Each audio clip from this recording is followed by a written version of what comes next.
I'd been invisible on these streets for 3 years, but that morning at Arlington National Cemetery, I discovered that some debts run deeper than homelessness, deeper than time, and deeper than the protocols that keep heroes outside the gates. What happened when they finally learned who I really was changed not just my life, but how America treats its forgotten warriors forever. My name is Frank Morrison, I'm 68 years old, and this is the story of how the most humiliating day of my life became the moment our nation remembered what honor truly means. The morning of Colonel Bradley's funeral, I woke up under the Roosevelt Bridge like I had every day for the past 3 years. The cardboard beneath me was damp from the October drizzle, and my back screamed with the familiar pain that comes from sleeping on concrete at my age. But today was different. Today I had somewhere important to be. I'd saved the metro fare for 2 weeks, eating nothing but soup kitchen meals and whatever Maria Santos could sneak me from the shelter. $23.40, exactly enough to get to Arlington and back, with 50 cents left over for a single white carnation from the gas station near the cemetery. As I walked to the metro station, catching my reflection in store windows, I barely recognized the man staring back. My hair, once military regulation short, now hung past my shoulders in gray tangles. The beard I'd grown hid most of the scars from Afghanistan, but couldn't hide the hollow look in my eyes. The jacket I wore, olive drab, purchased from Goodwill, was clean, but clearly second-hand. The only thing that remained from my military days was a small unit patch I'd carefully sewn onto the jacket's shoulder. Delta Force, 1st Special Forces Operational Detachment. Most people looked right through me, the way they'd learned to look through all homeless veterans in D.C. We were part of the urban landscape now, invisible fixtures like fire hydrants or mailboxes, but today I needed to be visible. Today I was going to say goodbye to the only man who'd understood what we'd been through together. Colonel James Bradley was being buried with full military honors. I'd seen the obituary in a newspaper someone had thrown away. Decorated Vietnam and Afghanistan veteran dies at 67, survived by wife and 3 children. What the obituary didn't mention was the night in the Hindu Kush Mountains, when Bradley had pulled me out of a collapsed cave while Taliban fighters closed in around us. What it didn't mention was that 3 other good men hadn't made it out of that cave. What it definitely didn't mention was that I'd been living on the streets since my disability payments got cut off 2 years ago. On the metro, I sat in the corner seat, trying to make myself small. A few passengers glanced at me nervously, the way people look at homeless veterans, wondering if we're dangerous or just broken. Maybe both. I stared out the window, watching the monuments of our nation's capital flash by, each one representing ideals I'd once fought for and now wondered if they'd ever included men like me. Arlington National Cemetery appeared through the trees like a vision from another world.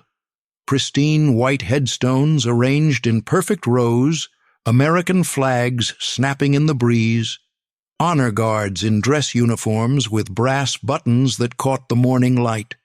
Everything I used to be, everything I'd lost. The funeral was scheduled for 10 a.m. I arrived at 9:15, hoping to slip in quietly and pay my respects from the back. But as I approached the main gate, I realized this wasn't going to be a simple service. Security barriers had been set up. Military police checked credentials, and a small crowd of dignitaries waited in the designated area. I joined the line of attendees, my carnation wilting slightly in my nervous grip. In front of me, officers in dress blues chatted quietly about deployments and promotions. Behind me, a family in black suits spoke in hushed tones about the colonel's service record. I stood silent, rehearsing what I'd say if anyone asked me about my connection to Bradley. When I reached the checkpoint, Sergeant Williams, according to his name tag, looked up from his clipboard with the practiced efficiency of a soldier following protocol. "Good morning, sir. Name and credentials, please." I reached into my jacket pocket and pulled out a folded piece of paper. It was Bradley's letter to me from 15 years ago, inviting me to his retirement ceremony. The paper was worn soft from years of folding and unfolding, and the words had faded, but you could still make out Frank Morrison, distinguished guest. "I'm Frank Morrison," I said, handing him the letter. "I served with Colonel Bradley." Sergeant Williams examined the paper, frowning. "Sir, this letter is from 2008. Do you have current military identification or recent correspondence?" "No, I've been out of touch for a while." Williams looked me over, taking in my appearance. The second-hand jacket, the unwashed hair, the smell that follows you when you live on the streets. His expression shifted from professional courtesy to barely concealed suspicion. "Sir, this is a private military ceremony. Without proper credentials or being on the family's guest list, I can't admit you." "Sergeant," I said, keeping my voice steady despite the humiliation burning in my chest, "I fought alongside Colonel Bradley in Afghanistan. I just want to pay my respects." "I understand, sir, but protocol is protocol. If you'd like to pay respects, there's a public viewing area about a quarter-mile down the road." Around me, other attendees had begun to notice the holdup. I could feel eyes on me, hear whispers. "What's the problem? Security issue? Probably just another homeless guy trying to get in." A woman in an expensive black dress leaned toward her companion. "They need to do a better job screening these people. This is supposed to be a dignified ceremony." A teenage boy with his family pointed his phone in my direction. "This is crazy," I heard him whisper to his friend as he started recording. "Some homeless dude is trying to crash a military funeral." My face burned with shame. In that moment I felt every day of the last 3 years, every night I'd gone hungry, every time I'd been moved along by police, every person who'd looked through me like I didn't exist. But this was different. This was sacred ground, and I was being treated like a threat to the dignity of a ceremony honoring a man I'd called brother. "I understand," I said quietly, stepping back from the checkpoint. "Thank you for your time, Sergeant." Williams nodded curtly and turned to the next person in line. I walked away slowly, my military bearing still intact despite everything. Behind me, I heard the teenager uploading his video. "Homeless guy gets kicked out of Arlington. This is wild." I found a spot along the perimeter fence where I could see the ceremony grounds through the iron bars. The service was beautiful. Honor guard, flag presentation, the haunting notes of taps carrying across the cemetery. I stood at attention during the flag presentation, my hand over my heart, the carnation crushed in my other fist. As the ceremony concluded, I watched the mourners file past the casket, each paying their final respects. Family members, fellow officers, Marines who'd served under Bradley's command. I pressed my face against the fence, trying to get one last look at my friend's casket before they lowered it into the ground. That's when I noticed the man in the expensive suit watching me. I didn't know it then, but that teenager's video was already spreading across social media. The caption read, "Homeless veteran denied entry to military funeral at Arlington. Is this how we honor our heroes?" Within an hour, it had been shared by military spouse groups, veteran organizations, and news outlets looking for their next story. By the time I made it back to my spot under the bridge that evening, the video had been viewed over 50,000 times. Maria Santos found me there around 8 o'clock, carrying a container of leftover soup from the shelter and her tablet computer. Maria was the closest thing I had to family these days, a 45-year-old former Army medic who ran the downtown veterans shelter and refused to give up on any of us, no matter how far we'd fallen. "Frank," she said, settling down on the concrete beside me, "we need to talk." She opened the tablet and showed me the video. There I was, looking every inch the broken-down homeless man, being turned away from my friend's funeral. The comments below were a mix of outrage and support. "This is disgusting. Our veterans deserve better. How do we know he's even a real veteran? I don't care what he looks like. If he served, he earned the right to be there. This breaks my heart. We're failing our heroes." I closed my eyes, the shame washing over me again. "Maria, I just wanted to say goodbye to Bradley. We went through hell together." "I know, Frank, and now the whole country knows too. This video has been shared thousands of times. People are demanding answers." She scrolled down to show me news articles that were already being written. "Veteran denied access to comrade's funeral sparks outrage," and "Arlington Cemetery under fire for treatment of homeless veteran." "I don't want to be famous for this," I said. "I just want to disappear." "Frank, when's the last time you told me about your service? Really told me?" I was quiet for a long moment. Maria knew I was a veteran. It was obvious from the way I carried myself, the way I talked about the military. But I'd never told her the details, never told anyone about the medals locked away in a storage unit I couldn't afford to access anymore, about the classified missions that would never appear in any official record, about the men I'd saved and the men I'd failed to save. "It was 2003, I began, my voice barely above a whisper. "Afghanistan, special operations, we were hunting high-value targets in the Hindu Kush Mountains." The memories came flooding back as I spoke. The night air so thin you had to concentrate to breathe, the smell of diesel fuel and gun oil, the weight of full combat gear on a mission that wasn't supposed to happen. We'd been tracking a Taliban commander for weeks. Intelligence said he was hiding in a cave complex about 50 clicks from the Pakistani border. It was supposed to be a quick in and out, capture or kill, then extraction. I remembered the briefing tent, maps spread across folding tables, satellite photos marked with red circles. Lieutenant David Harrison had been the newest member of our team, fresh out of West Point, 23 years old, eager to prove himself. He reminded me of my son Tommy at that age, all confidence and idealism. "Harrison was green," I continued, "but he was smart, good instincts, the kind of officer you'd follow anywhere because you knew he actually cared about bringing everyone home. The mission had gone sideways from the start. The intelligence was wrong, the cave complex was bigger than expected, and the Taliban had been waiting for us. What should have been a 2-hour operation turned into a 12-hour firefight. We were pinned down in one of the lower chambers when the first explosion hit. IED, probably rigged to collapse the tunnel. The ceiling came down like thunder, and suddenly we couldn't see anything but dust and smoke.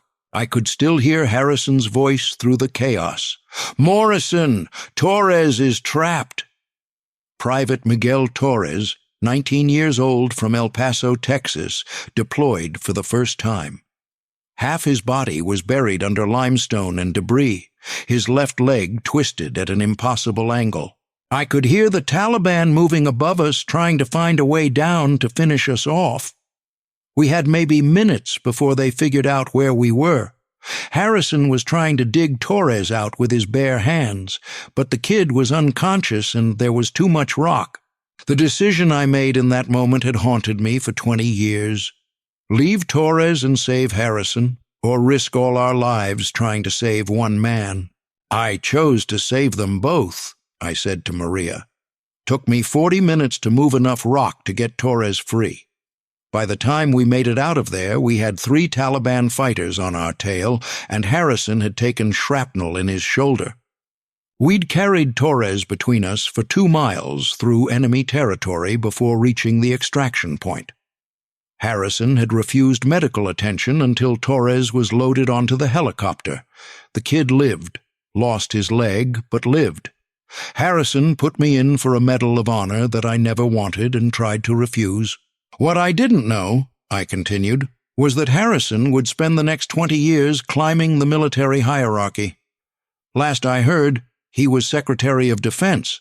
Maria was staring at me with wide eyes. "Frank, David Harrison is the current Secretary of Defense, And he just announced a full investigation into veteran services after your video went viral. My heart stopped. What? She turned the tablet to show me a news article from 2 hours ago.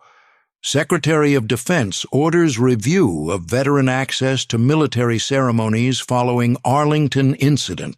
The quote from Harrison read, "Every veteran who served with honor deserves to be treated with dignity, regardless of their current circumstances.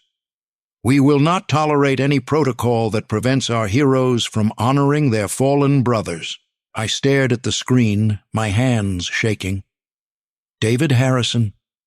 The scared kid I'd carried out of an Afghan cave was now the most powerful man in the Pentagon, and he was defending me without even knowing who I was. "Maria," I whispered, "I think I need to make a phone call." The next morning, I was awakened not by the usual sounds of traffic on the bridge above, but by footsteps. Multiple sets of boots moving in formation across the park toward my cardboard shelter. I sat up, instantly alert. Old military instincts never die, even when everything else has. 3 figures emerged from the morning mist. 2 Marines in dress blues and a man in an expensive coat who moved with the bearing of a career officer. As they got closer, I recognized the insignia on the Marines' uniforms.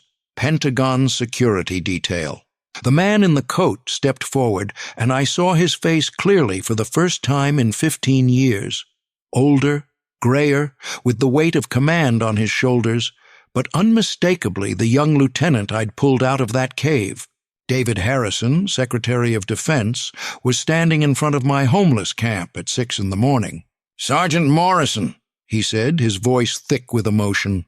"I've been looking for you for a very long time." I struggled to my feet, suddenly aware of how I must look, unwashed, unshaven, wearing the same clothes I'd slept in for a week. But Harrison didn't seem to notice. He was staring at me like he was seeing a ghost. "Mr. Secretary," I managed to say, You came here yourself?" "Frank. Can I call you Frank? When I saw that video yesterday, when I heard the name Morrison." He stopped, composing himself. "Do you know how many times I've thought about that night in Afghanistan? How many times I've wondered what happened to the man who saved my life?" I looked down at my hands, still dirty from yesterday's humiliation. "Sir, I'm not the same man you knew back then."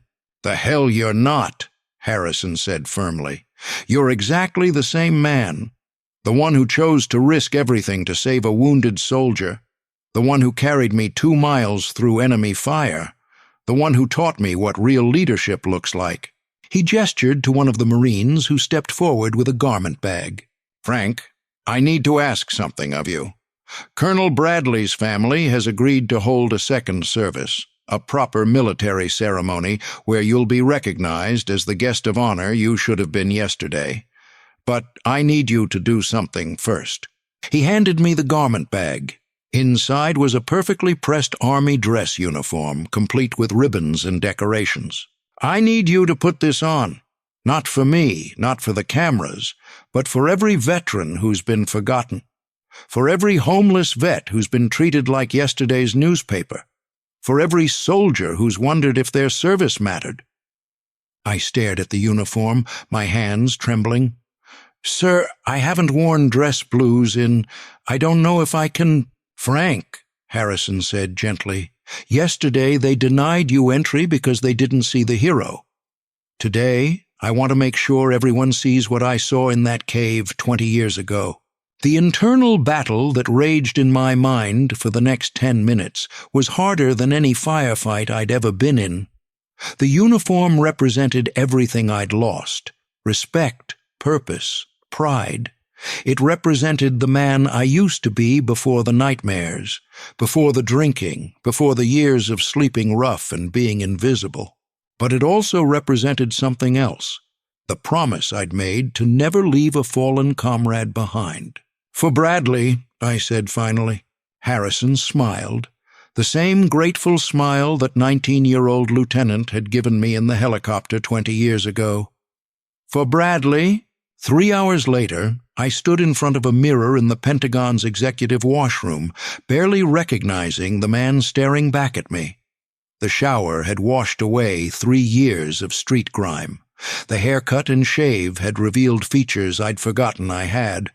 And the uniform transformed me back into Staff Sergeant Franklin Morrison, Medal of Honor recipient, Delta Force operator, the man who'd once been worthy of respect. But as I looked at my reflection, I was overwhelmed by a different kind of battle. Memories flooded back, not just of Afghanistan, but of all the reasons I'd ended up on the streets in the first place. The nightmares that started 6 months after I came home, waking up screaming, thinking I was still in that cave. The way my wife Linda had tried to understand but couldn't, how she'd eventually stopped trying. The drinking that started as a way to sleep and became the only way to function. The phone call from my son Tommy when he graduated medical school.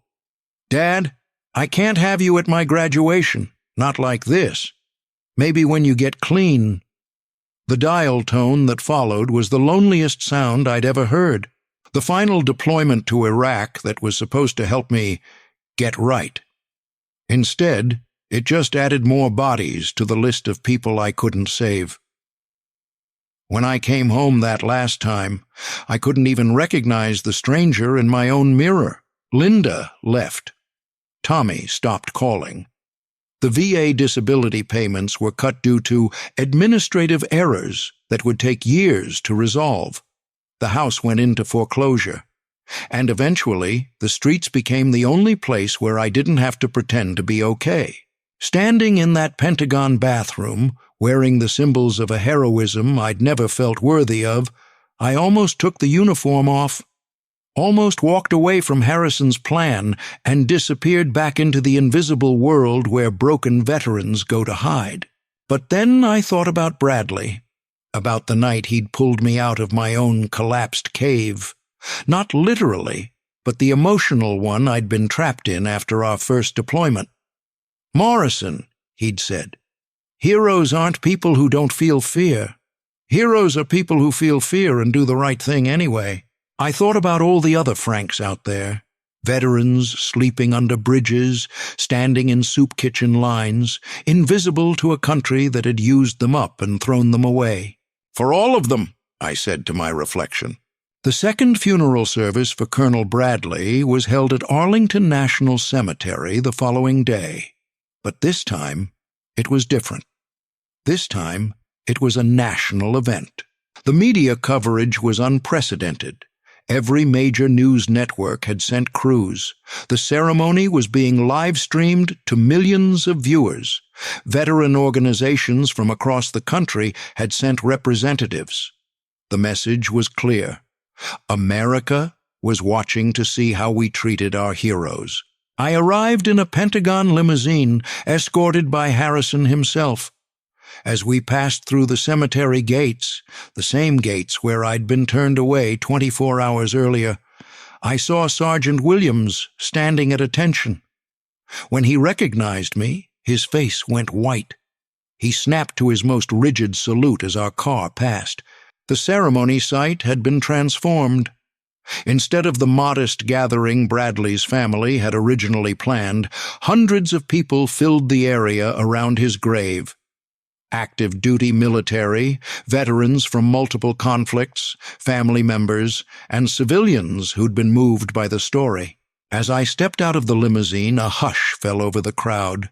I could feel every eye on me, taking in the transformation from homeless vagrant to decorated veteran. Harrison walked beside me as we approached the front row, where Bradley's widow Sarah stood with her children.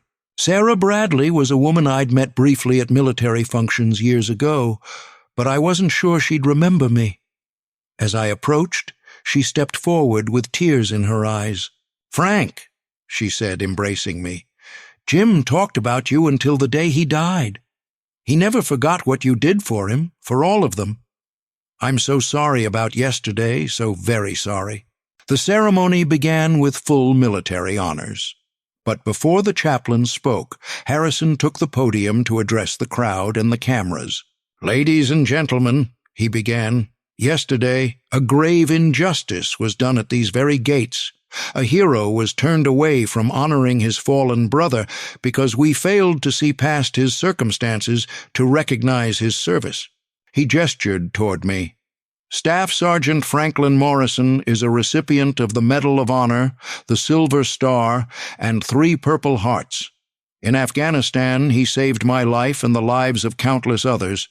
But more than that, he embodies the values every American soldier swears to uphold, that we leave no one behind. The crowd was silent, hanging on every word. Yesterday, we left Frank behind. We left behind every veteran who's struggling with invisible wounds, every hero who's fallen through the cracks of our system, every soldier who's wondered if their sacrifice was forgotten. Harrison's voice grew stronger. But today we remember. Today we honor not just Colonel Bradley, but every veteran who's served with honor regardless of where life has taken them since. He turned to me. Frank, would you like to say something? I hadn't prepared any remarks. For 3 years, I'd barely spoken to anyone except Maria and the other residents of the homeless camp. But as I stood at that podium, looking out at hundreds of faces, many of them veterans like me, many of them struggling with their own demons, I found my voice. Colonel Bradley once told me that being a hero isn't about being fearless, I began. It's about doing what's right even when you're afraid, even when you're broken, even when you don't feel worthy of the uniform you're wearing. I looked directly into the news cameras. For 3 years I've been living on the streets of this city, not because I chose to, but because sometimes the system fails us. Sometimes the country we served forgets that war doesn't end when we come home. Murmurs rippled through the crowd, but I continued. There are thousands of veterans like me, good soldiers who gave everything they had and found themselves with nowhere to go when the war was over. We're not looking for pity. We're not looking for special treatment. We're just looking for the country we served to keep the same promise to us that we kept to them, that no one gets left behind. I paused, seeing faces in the crowd that reflected understanding, recognition, shared pain. Colonel Bradley never left anyone behind, not in Vietnam, not in Afghanistan, not in the years after when he helped so many of us transition back to civilian life. Today, let's honor him by making sure we don't leave anyone behind either. The applause started slowly, then built to a thunderous ovation. But what moved me most wasn't the applause. It was seeing Harrison wipe tears from his eyes, seeing Sarah Bradley nod in agreement, seeing veteran after veteran stand up in recognition. As the ceremony concluded and Bradley's casket was lowered into the ground, I stepped forward to place my wilted carnation on top. But Harrison stopped me. "Frank," he said, reaching into his jacket, "I have something that belongs to you." He pulled out a small box and opened it to reveal my Medal of Honor, the one I'd never claimed from the Pentagon, the one that had been sitting in a vault for 20 years waiting for me to accept it. "This should have been presented to you properly years ago," Harrison said. "With your permission, I'd like to do that now." I stared at the medal, feeling the weight of everything it represented. Not just my actions in Afghanistan, but the responsibility that came with being a symbol of service and sacrifice.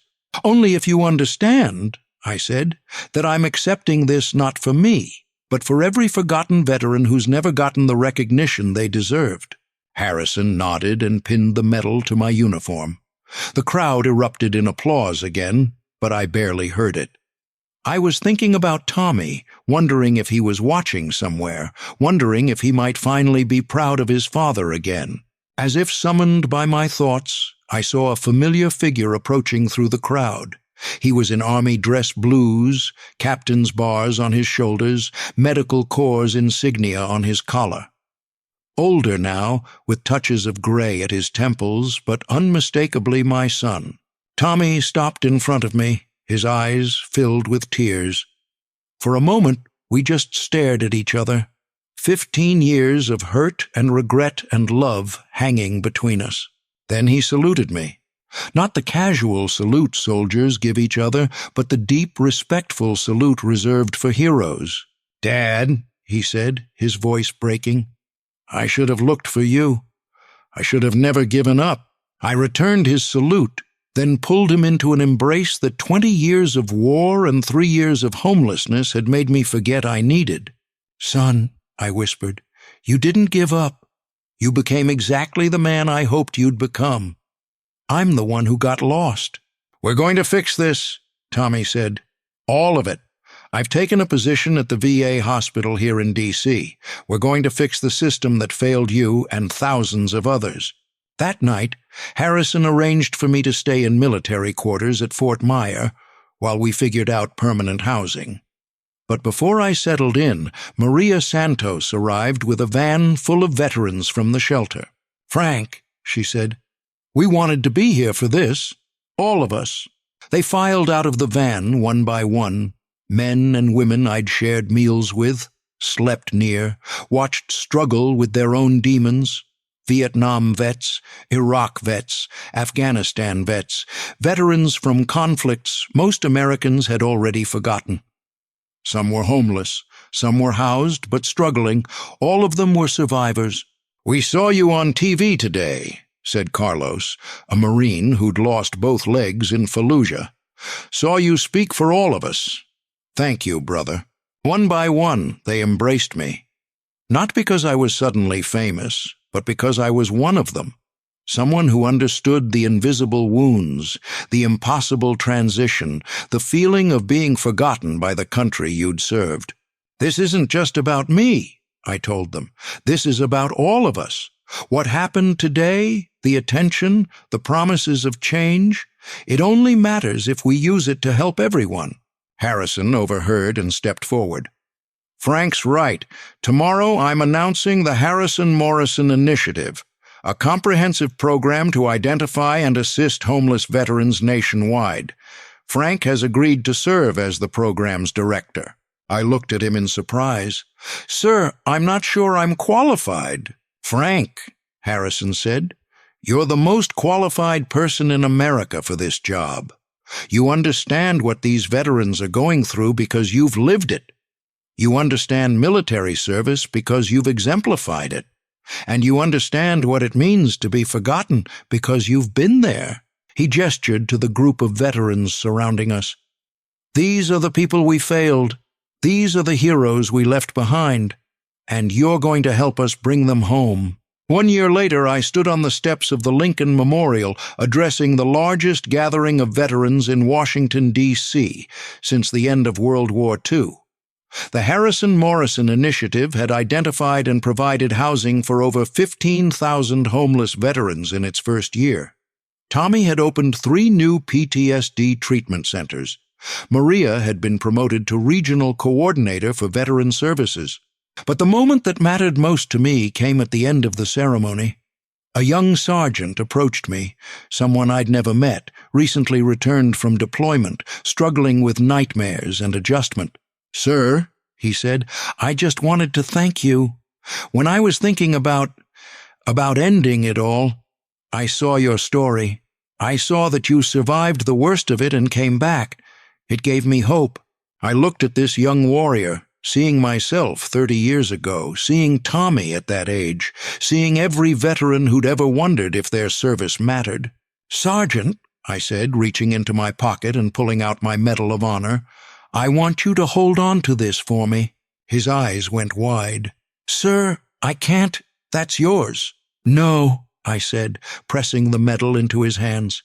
"It belongs to all of us. Every veteran who's served with honor, every soldier who's struggled to come home, every warrior who's refused to give up. When you're ready, when you've found your way back, pass it on to someone else who needs to remember that their service matters." He stared at the medal, tears in his eyes. "Sir, what if I'm not worthy?" I thought about that day at Arlington, standing outside the gates in dirty clothes with a wilted flower. I thought about the 3 years I'd spent invisible on the streets. I thought about all the times I'd wondered if my life had any value at all. "Son," I said, "none of us feel worthy. That's what makes us human. But we serve anyway. We protect each other anyway. We keep the promise anyway. And when we fall down, we help each other get back up. I looked out at the crowd of veterans, active duty service members, family members, and civilians who'd gathered to remember that America's promise to its warriors is sacred. That's what we do, I continued. We leave no one behind. Not on the battlefield, not on the streets, not in the dark places where broken warriors sometimes have to go. We find each other, we lift each other up, and we carry each other home. The applause that followed wasn't for me. It was for every veteran who'd ever felt forgotten, every soldier who'd ever struggled to come home, every warrior who'd ever wondered if their sacrifice mattered. As the crowd began to disperse, Tommy approached with his wife and their 2 young children. Grandchildren I was just getting to know. "Dad," he said, "I'm proud of you. Not just for today, not just for what you've accomplished this year, but for never giving up, for finding your way back to us." I knelt down to embrace my grandchildren, thinking about the legacy we leave behind. Not the medals or the recognition, but the example we set for the next generation. The proof that no matter how far you fall, no matter how lost you become, it's never too late to find your way home. "Tommy," I said, "I didn't find my way back alone. None of us do. That's the real lesson here. We save each other." That night, as I sat in my apartment, government housing for veterans, but clean and safe and mine, I wrote a letter to Colonel Bradley's widow, Sarah. A year ago, I was denied entry to Jim's funeral because I looked like a broken-down homeless man. Today, I spoke to thousands of veterans about coming home. The distance between those 2 moments wasn't traveled alone. It was carried by everyone who refused to give up on me, just like Jim never gave up on any of us. Your husband's legacy isn't just his military service, it's the reminder he gave us all that we leave no one behind. Thank you for helping me remember that I was worth saving. Frank. I sealed the letter and looked out my window at the city where I'd once slept on the streets. Somewhere out there, veterans were still struggling, still invisible, still wondering if their service mattered. But now they had something I hadn't had 3 years ago. A system that was actively looking for them, programs designed to help them. And most importantly, other veterans who understood that we all come home together, or we don't really come home at all. The promise of America to its warriors isn't just about parades and ceremonies. It's about the commitment to honor that service every day, in every circumstance, regardless of how far someone has fallen. It's about remembering that heroism isn't a moment in time. It's a lifetime of choosing to serve something bigger than yourself. And sometimes it's about standing outside the gates until someone remembers to let you come home. This story reminds us that behind every homeless veteran is a hero with a story of service and sacrifice. America's promise to those who serve must be kept, no matter where life has taken them since they hung up the uniform. How can we better honor and support the veterans in our communities? Share your thoughts and experiences in the comments below. This story is based on real events, but dramatized for narrative purposes. Names have been changed to protect the privacy of those involved.